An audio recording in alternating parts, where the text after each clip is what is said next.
दादा श्याम। दादा जेपी वासवानी जी की शिक्षाएं 24 फरवरी 2021। दादाजी ने आज जो अपना पहला हुक्म दिया है वो बहुत ही मज़ेदार, रोमांचित करने वाला और बहुत ही सुंदर सा थॉट है। दादाजी ने अब हमारे जीवन की तुलना बैडमिंटन मैच के साथ करते हुए कहा है, life is like a badminton match, if we wish to win we must serve well, return well and remember the game starts with love all. Serve करना मतलब सर्विस करना, यानी कि पहली बार शटलकॉक सामने वाले खिलाड़ी की ओर भेजना। रिटर्न वेल यानी आपको अगर आपके पास जो शटल आया है उसको आप अच्छे से वापस लौटाइए। और लव ऑल एक बैडमिंटन गेम का टर्म है जिसका मतलब होता है सभी का स्कोर अभी 0 है। तो दादाजी ने ये तीनों जो हैं चीज़ें हमारे डेली लाइफ के लिए भी यूज़ करते हुए बताया है कि अगर हम अपने जीवन का मैच जीतना चाहते हैं तो हमें सर्व वेल यानी अच्छे से सेवा भी करनी पड़ेगी। रिटर्न वेल, जो हम इस संसार से, इस समाज से लेते हैं उसे हमें अच्छी तरह से लौटाना भी पड़ेगा। अगर हम यहाँ से प्यार लेते हैं तो हमें प्यार लौटाना पड़ेगा, किसी की सेवा लेते हैं तो हमें सेवा के रूप में वो लौटाना पड़ेगा। यानी जो जो हमने इस जीवन में कहीं से भी प्राप्त किया है हमें उसको औरों को बांटने की, अपनी ओर से औरों को लौटाने की भी कोशिश करेंगे, तभी हम ये बैडमिंटन मैच समान जो हमारा जीवन है वो जीत पाएंगे। और सबसे बढ़िया बात जो है कि जैसे बैडमिंटन का मैच लव ऑल से शुरू होता है, यानी सभी का स्कोर 0-0, ये एक टर्म है बैडमिंटन मैच का, लव ऑल मतलब सभी खिलाड़ी जो हैं अभी 0 पर हैं।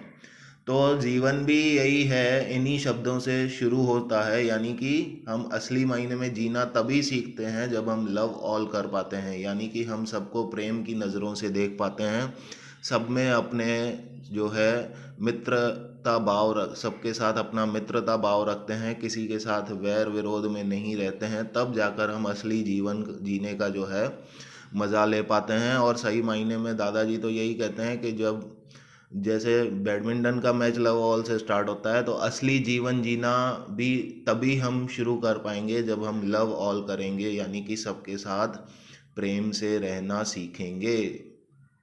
आगे दादाजी कहते हैं, patience is not about the ability to wait but ability to keep a good attitude while waiting. धीरज जो है वो आप कितनी लंबा इंतज़ार कर सकते हैं वो नहीं होता, बट धीरज का मतलब, पेशेंस का मतलब वो होता है कि इंतज़ार करते वक्त आपका एटीट्यूड कैसा है। आप धीरज जो है आप फ्रस्ट्रेशन के साथ, तनाव के साथ, हताश होकर करेंगे तो वो धीरज नहीं है। धैर्य असली बात, असली धैर्य वह है जब आप एक अच्छे काम होकर यानी शांत चित्त से प्रतीक्षा कर पाते हैं, तब जाकर आप धैर्यवान बन पाएंगे। Good behaviour doesn't have any monetary value but it has the power to purchase million hearts. अच्छा व्यवहार, अच्छा आचार विचार जो है उसकी कोई ज़्यादा पैसों के टर्म्स में कोई कीमत नहीं होती, वैल्यू नहीं होती, मूल्य नहीं होता, लेकिन फिर भी ये लाखों करोड़ों दिलें दिलें जीतने का जो है पावर रखता है।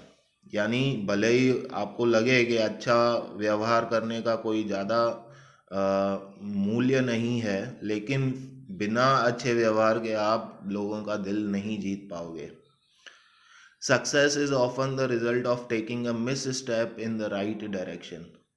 सफलता हमें तब जाकर मिलती है जब हम सही दिशा में आगे बढ़ते हैं, चाहे वो सही दिशा हमें अभी दिखाई दे या ना दे, लेकिन सफलता वही है अगर हम सही दिशा में एक गलत कदम भी उठाते हैं तो हम सफल हो सकते हैं। यानी एक्चुअली सफलता वही सफलता की डेफिनेशन देते हुए दादाजी कहते हैं कि सही दिशा में उठाया गया कदम ही आपको सफलता की ओर ले जाएगा। You can not buy peace, you must know how to manufacture it within the stillness of your daily practices in meditation.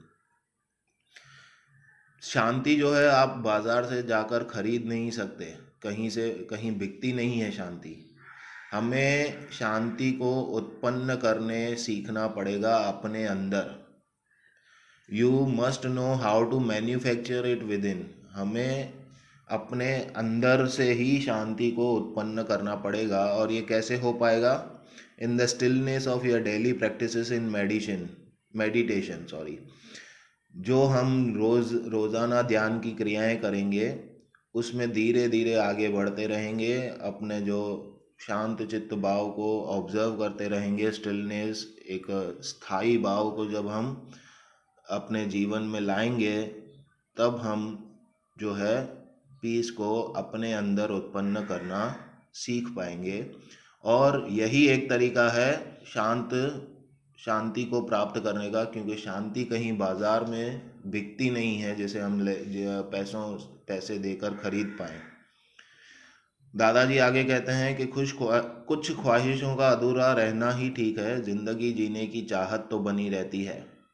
जिंदगी में अगर सब कुछ प्राप्त हो जाए, सब कुछ मिल जाए, तो फिर हम आगे के लिए हमारा लक्ष्य क्या रहेगा जीवन में पाना। इसलिए कुछ ख्वाहिशें ऐसी होनी चाहिए जो भले पूरी ना हो या अधूरी हो, ताकि हमें आगे बढ़ने की, उन ख्वाहिशों को पूरा करने की प्रेरणा मिलती रहे, एक लक्ष्य जीवन में बना रहे जिसकी ओर हम आगे बढ़ पाने में अपने प्रयास लगाते रहें।